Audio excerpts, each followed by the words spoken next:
Hello everyone, I am Ranita and welcome back to Ranita classes.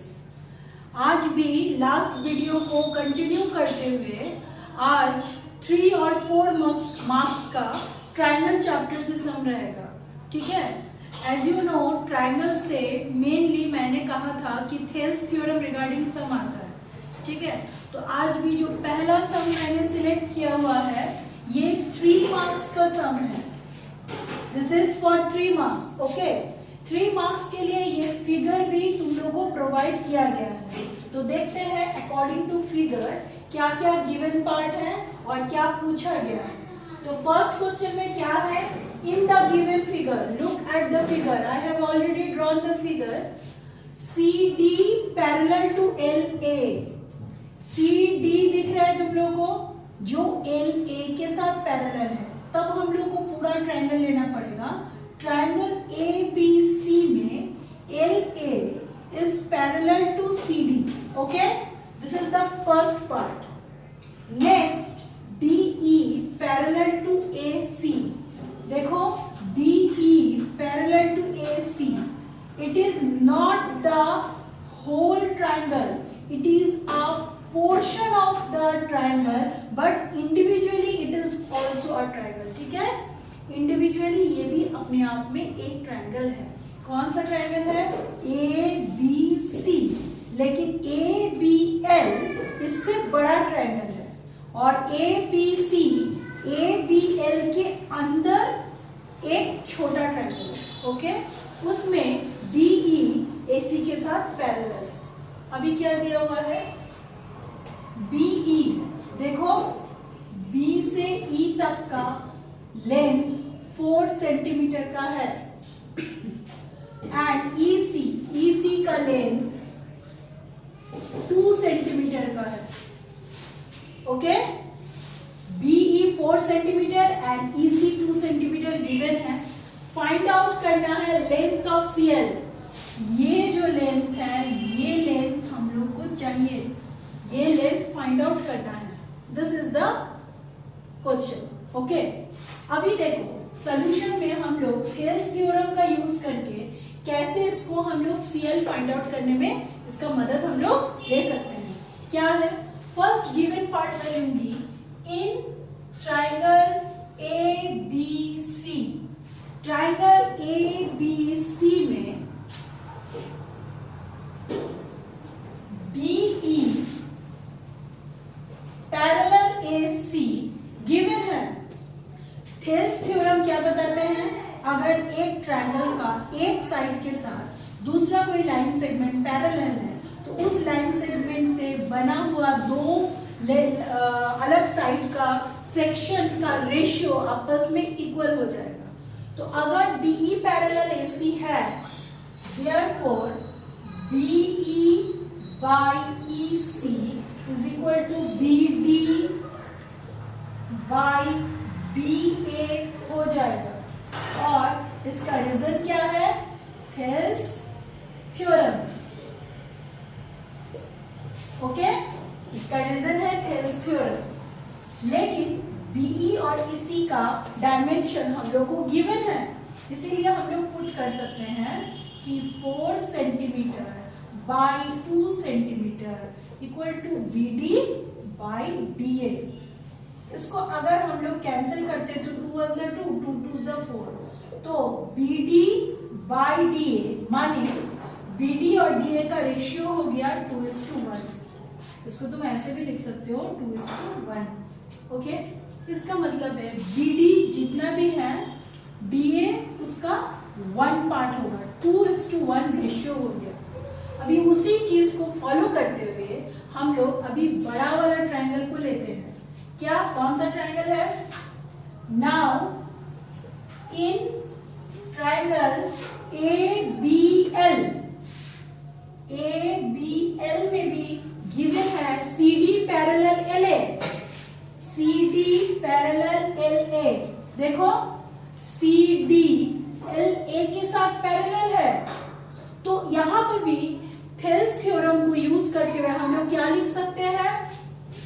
Therefore BC, देखो CD BC तक आ रहा है तो B से लेके C by CL equal to BD by DA, BD by DA।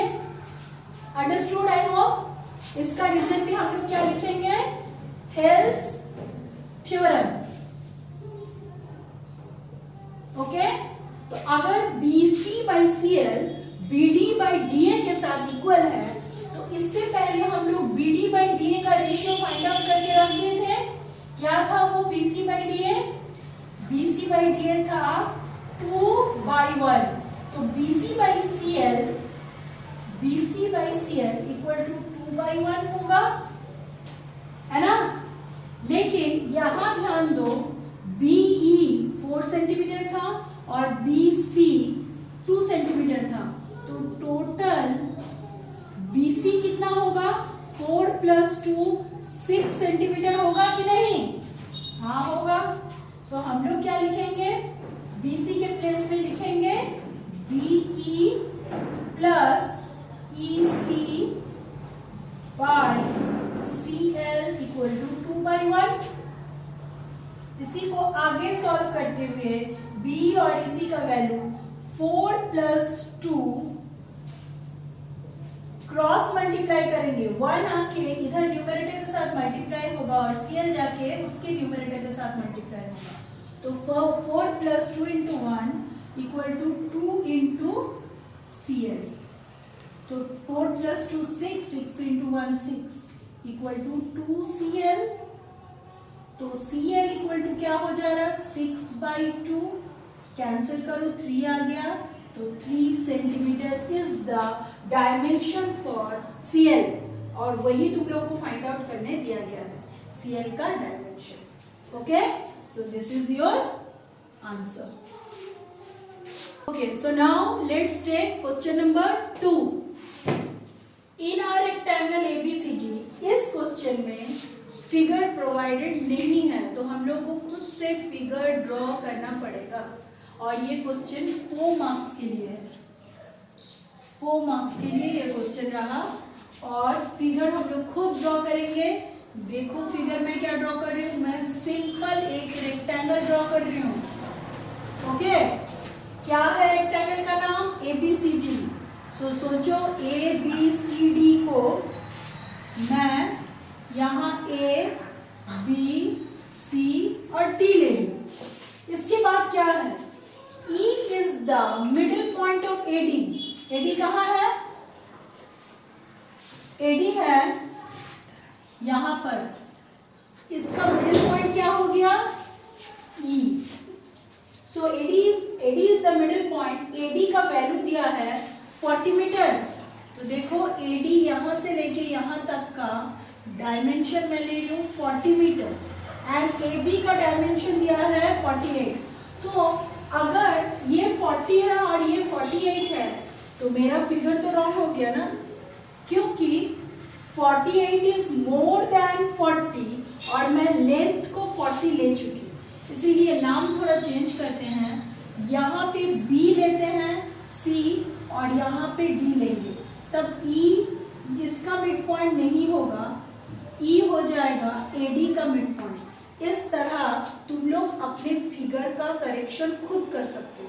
कैसे, ये देखते हुए कि AD 40 मीटर का है तो ये छोटा डायमेंशन है तो ये ब्रेथ होगा, और AB 48 मीटर का है तो वो बड़ा डायमेंशन है तो वो लेंथ होगा। ओके, अभी यहाँ से यहाँ तक का डायमेंशन है 40 मीटर और यहाँ से यहाँ तक का डायमेंशन है 48 मीटर। ओके, अभी देन फाइंड द EB बोला गया है, तो EB के को फाइंड करने के लिए EB को तो ज्वाइन करना पड़ेगा ना।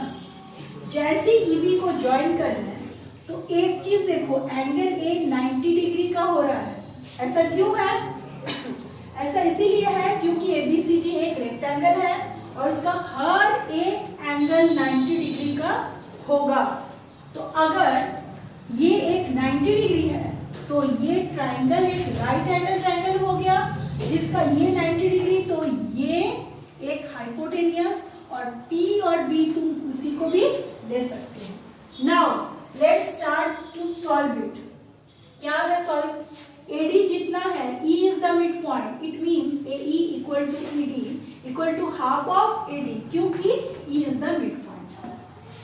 AD equal to 40 मीटर, तो AE is equal to ED is equal to half into AD. क्यों ये ऐसा हुआ? क्योंकि E is the middle point of AD. Write down here. E is the middle point of AD. I hope you understood. क्योंकि ये middle point है तो AE is equal to ED होगा, और वो क्या होगा? हाफ AD माने हाफ इंटू 40 माने 20 मीटर, माने ये B जो है ना, ये भी 20 मीटर, ये भी 20 मीटर हो गया. तो अगर ये 20-20 हो गया, अभी ध्यान दो ट्रायंगल ABE को, जो एक राइट एंगल ट्रायंगल है. Therefore, in triangle ABE, angle A equal to 90 degree. Therefore, BE क्या हो गया? EB लिया गया है. You can't take BE. EB पूछा है, तो EB is the hypotenuse. Hypotenuse का वैल्यू क्या होता है? Root under P square plus B square.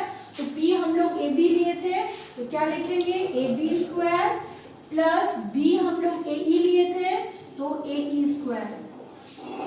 Okay, तो क्या होगा? AD कितना था? 48 होल स्क्वायर प्लस AE था 20 होल. सो 48 का स्क्वायर क्या होगा? 2304 प्लस 20 का स्क्वायर क्या होगा? 400. ओके, सो दोनों को ऐड करो, क्या आ रहा है? 2704. अभी 2704 का स्क्वायर रूट निकालेंगे. 2704 का स्क्वायर रूट निकालो. ऐसे प्राइम फैक्टराइजेशन मेथड से इसका स्क्वायर रूट निकालना आसान रहता है. It will be more helpful than any other method. Don't just try to solve it by division method. It will be complicated more than it. Okay, 6 2 ja 12, 1 5, 7 ja 1 2, 6 ja, again 2 3 ja 6, 2 1 ja 2, again 2 3 ja 6, 1 6 8 ja, then 2 1 ja 2, 1 3 6 ja 1 8 9 जा, then 169 तुम लोगों को पहले से पता है 13 का square होता है. तो क्या आ रहा है? देखो, 2 2 में से एक 2 आएगा, बाकी के 2 2 में से एक 2 आएगा, और 2 13 में से एक 13 आएगा. तो एग्जैक्टली क्या हो रहा है? 2 2 4 इंटू 13. 13 4 जा कितना होता है? 4 3 जा 12, कैरी 1, 4 1 जा 4 और 1 5. तो कितना मीटर हुआ? मीटर में है unit. 52 meter is the value of EB, and that is your answer. So guys, I hope that these all sums are very useful to you, as I am saying in my every video. But सिर्फ useful या helpful सम तुम लोगों को अच्छा score नहीं दिलाएगा. Score तुम लोग के खुद के अपने हाथों पर है, जिसको तुम लोग अपने प्रैक्टिस से बना सकते हो. Okay, so do practice more and more for getting a good score in maths. I hope you are understanding whatever my intention is, and hopefully you are watching my video and enjoying it. Thank you so much.